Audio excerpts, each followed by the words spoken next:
Hello everyone, welcome to Ashoka Public School. जिस प्रकार से हमने पहले पढ़ा था उसी प्रकार से आज भी हम हिंदी 2 यानी व्याकरण व्योम से पाठ 2 वर्ण और वर्णमाला पढ़ेंगे। हमने पिछले वीडियो में वर्ण के विषय में पढ़ा और वर्ण के विषय में हमने क्या पढ़ा कि जिनके टुकड़े ना किए जा सके वर्ण कहलाते हैं, और वर्ण के प्रकार हमने पढ़ा, वर्ण की परिभाषा तथा वर्ण के प्रकार पढ़ा। अब हम पढ़ेंगे वर्णमाला। वर्णमाला अपने आप को 2 भागों में बांटता है। पहला है वर्ण और दूसरा है माला, यानी कि अक्षरों को जब हम एक साथ लिखते हैं वो कहलाता है वर्णमाला। जिस प्रकार से माला में जब यदि हम देखें कि माला कैसी होती है, माला में चाहे वो फूल की हो या मोतियों की हो, बहुत से फूलों को, बहुत से मोतियों को एक धागों में पिराया जाता है, तब जाके वो माला बनती है। उसी प्रकार से वर्णमाला भी है। जब सारे स्वर और व्यंजन हम सभी को एक साथ जब लिखते हैं वो कहलाती है वर्णमाला। जैसा कि हमने पिछले वीडियो में पढ़ा था कि स्वर 11 और व्यंजन 33 होते हैं, लेकिन यदि उसी को हम पूछें कि वर्णमाला में कितने अक्षर होते हैं, कितने वर्ण हैं, माला में कितने वर्ण हैं, उसी प्रकार उसे हम कहेंगे कि हिंदी वर्णमाला में कुल 48 यानी 48 वर्ण हैं, जिनमें हमारी मात्राएं और मात्राओं की सहायता से बनने वाले व्यंजन दोनों ही आते हैं। मात्रा की हम यदि परिभाषा देखें तो मात्रा की परिभाषा है व्यंजनों के साथ लगने वाले स्वरों के विशेष चिन्ह मात्रा कहलाते हैं। अर्थात यदि हम लिखें, स्वर केवल लिखें तो अ, आ, छोटी ई, बड़ी ई, छोटा ऊ, बड़ा ऊ, ऋषि, ए, ओ, औ, अंक, अहा, हम ऐसा लिखते हैं। लेकिन इन्हीं को अगर हम मात्रा के रूप में लिखें तो उनकी मात्राएं, वो जो चिन्ह हम लगाते हैं वो कहलाती हैं मात्राएं। जैसा कि आप देख रहे हैं यहाँ पे मैं मात्रा आपको बता रही हूँ।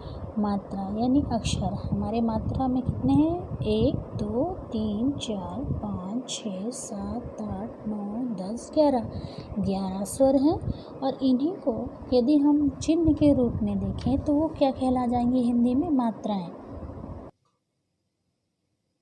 जैसे कि हम देख रहे हैं यहाँ पे हमारा स्वर है अ, लेकिन जब उसकी मात्रा होती है तो अ में कोई भी मात्रा नहीं रहती, क्योंकि व्यंजन जो है पहले से ही अ को जोड़ के लिखता है। जैसे क, ख, जब हम उच्चारण करते हैं क के अंत में हम अ बोले, ख यदि हमने उच्चारण किया तो उसके अंत में हमने क्या कहा? ख यानी अ।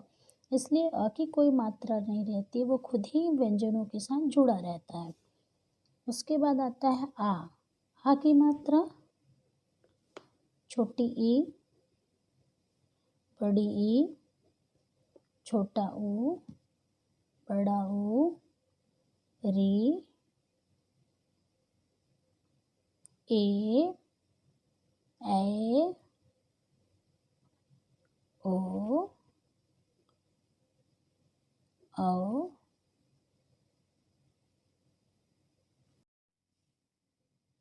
हमने मात्रा पढ़ी थी बड़ा, छोटी, बड़ी, छोटा ऊ, बड़ा ऊ, ए, ओ, औ।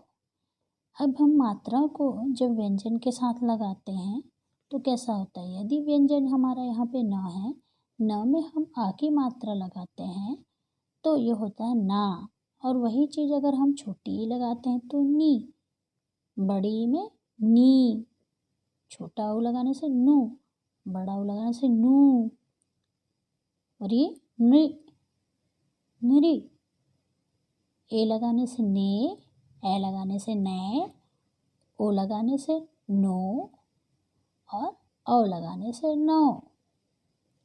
अब यहाँ पे अगर हम देखें व्यंजन के साथ जो मात्रा लगी है, अगर उसका उदाहरण देखें तो हम कैसे पढ़ते हैं? न में आ की मात्रा ना, टक, नाटक, निगम, नीम, नुकीला, नूतन, नृत्य, नेक, नैन, नोट, नौकर। तो हमने अभी पढ़ा स्वर, व्यंजन, मात्रा और वही मात्राएं, वही स्वर जब हम व्यंजनों के साथ लगाते हैं तो उनका उच्चारण। तो इस पाठ में हमने पढ़ा वर्ण। वर्ण दो प्रकार के होते हैं, पहला है स्वर, दूसरा है व्यंजन। स्वर 11 और व्यंजन 33। और यदि वर्णमाला पूछी जाए तो कुल 48 यानी 48। तो हमने पढ़ा वर्ण तथा वर्णमाला। वर्ण जिनके टुकड़े ना किए जा सके, वर्णमाला जिनमें वर्णों को पिरो कर लिखा गया हो, वर्णमाला कहलाता है। हमने वर्णमाला में मात्राएं पढ़ी, यहाँ पे हमने मात्राएं सारी पढ़ी और जब उन मात्राओं को व्यंजन के साथ जोड़ा जाता है तो उनका उच्चारण कैसा होता है वो भी पढ़ा।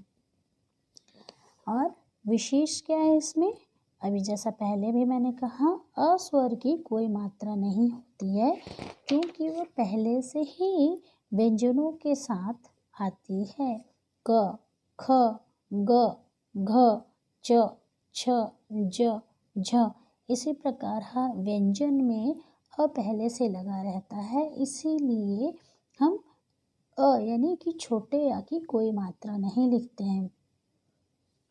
कुछ ऐसे भी व्यंजन हैं जिन्हें हम संयुक्त व्यंजन कहते हैं, जैसे कि श, त्र, ज्ञ, श्र।